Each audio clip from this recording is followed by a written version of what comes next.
సమర్ ఇన్సైట్స్కి స్వాగతం. ఈ ఛానల్ మీకు నచ్చినట్టయితే మీరు సబ్స్క్రైబ్ చేసుకోండి, మీ బంధుమిత్రులకు షేర్ చేయండి, అలాగే బెల్ ఐకాన్ని క్లిక్ చేయండి. ఇన్ని రోజుల నుండి మనం ఎదురు చూసిన గడియ రానే వచ్చింది.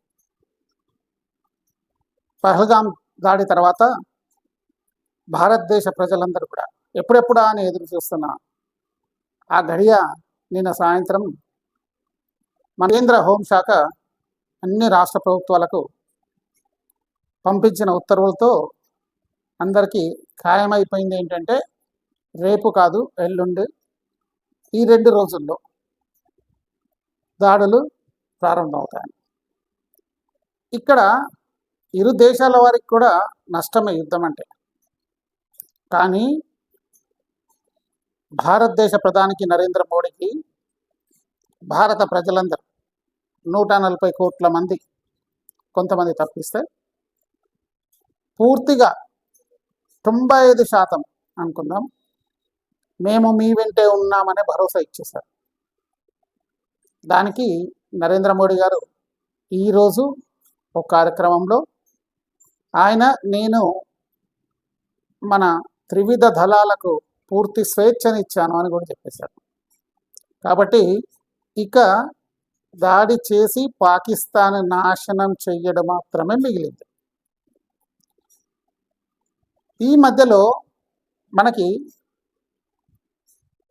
నిన్న జరిగిన పాకిస్తాన్ పార్లమెంట్ సమావేశాల్లో పాకిస్తాన్లో ఉన్న సెనేటర్లు వాళ్ళు ఏం మాట్లాడతారంటే, మనకి మంచి నాయకత్వం కావాలి,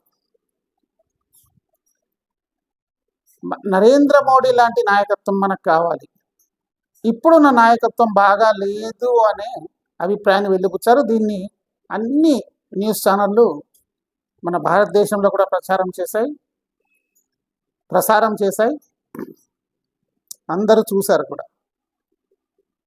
అంటే మన నరేంద్ర మోడీ గారిని మెచ్చుకోవడం అనేది మన భారతదేశ ప్రజలందరికీ గర్వకారణం. కానీ ఇక్కడ అందరూ గమనించాల్సిన విషయం ఏమిటంటే, రాముడు భారతదేశంలోనే పుడతాడు. ఎక్కడైతే టెర్రరిస్టులు ఉంటారో, ఎక్కడైతే మనుషుల్ని బాధించేవారు ఉంటారో, ఎక్కడ మనుషుల్ని మనుషులుగా చూడకుండా వాళ్ళని కుత్తుకల్ని తెగ నరికేవారు ఉంటారో, అక్కడ రావణుడు మాత్రమే పుడతాడు, రాముడు పుట్టడు. ఇది ఎన్నో వేల సంవత్సరాల నుండి అందరికీ తెలిసిన విషయం. ఇప్పుడు వాళ్ళు మాకు రాముడు లాంటి నరేంద్ర మోడీ కావాలంటే ఎందుకు దొరుకుతాడు? వాళ్ళకి ఎక్కడ దొరుకుతాడు? ఇక్కడ కొన్ని సంవత్సరాలు మనం తడబాటు పడవచ్చు భారతదేశంలో, కానీ అభివృద్ధి ఆగకుండా ముందుకెళ్తోంది. అలాగే మన పైన ఎవరైతే దాడులు చేస్తున్నారో టెర్రరిస్టులు, వాళ్ళ నాయకులని ఇక్కడ మట్టు పెడుతూ వచ్చాం. మీరు మనకి రామాయణంలో చూస్తే కూడా మారీచుడి దగ్గర నుండి సుబాహుడి దగ్గర నుండి అందరిని రాముడు అందరినీ అరణ్యాలలో వెళ్ళి అరణ్యాల్లో ఉన్న రాక్షసుల్ని, కరదూషణాదుల్ని అందరిని చంపుతూ వెళ్ళి చివరికి ఎక్కడైతే రాక్షసులను తయారు చేసే ఫ్యాక్టరీ ఉందో అక్కడ అటాక్ చేశాడు. అంటే అందరినీ మట్టు పెట్టాడు. అక్కడ రాక్షసుడు అనేవాడు లేకుండా చేశాడు. ఇప్పుడు మనము ఈ యుద్ధంలో చేసే పని అదే. రాక్షసుడు అనేవాడు ఉండడు.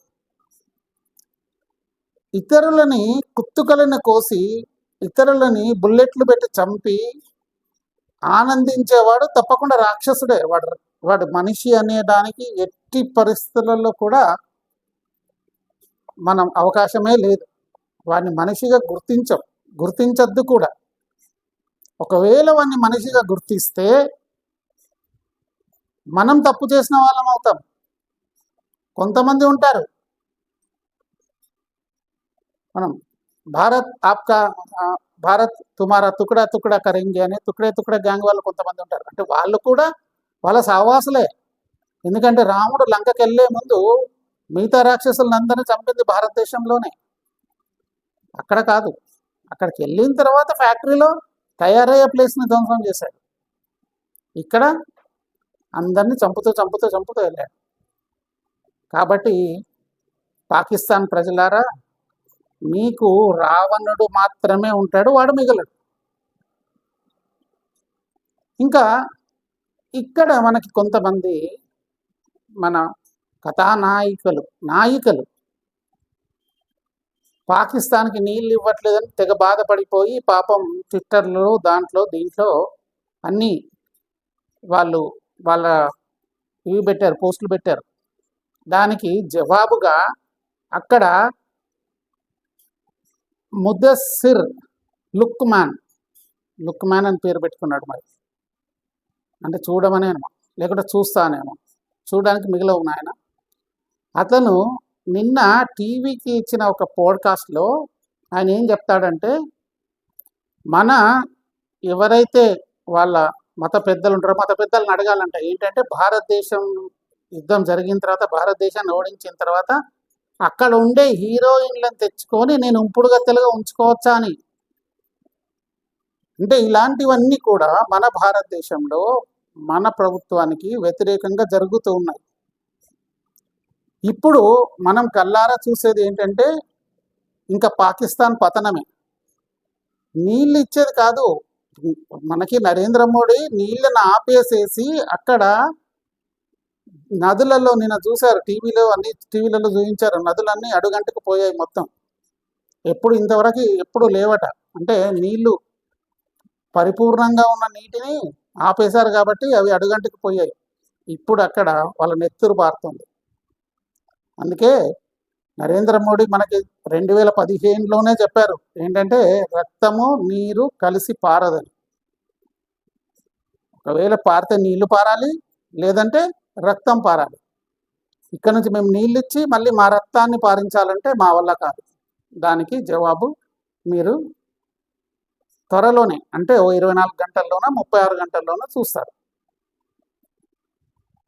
అంతవరకు మనము వాళ్ళ యొక్క నాశనాన్ని చూస్తూ, ఇప్పుడు ఎలాగో మనకు అన్నీ కూడా లైవ్ ప్రసారాలు ఉన్నాయి కాబట్టి చూస్తూ ఆనందిద్దాం. అంతవరకు జై హింద్, జై భారత్. ఈ పోస్ట్ మీకు నచ్చినట్టయితే మీరు సబ్స్క్రైబ్ చేసుకోండి, మీ బంధుమిత్రులకు షేర్ చేయండి, అలాగే బెల్ ఐకాన్ని క్లిక్ చేయండి.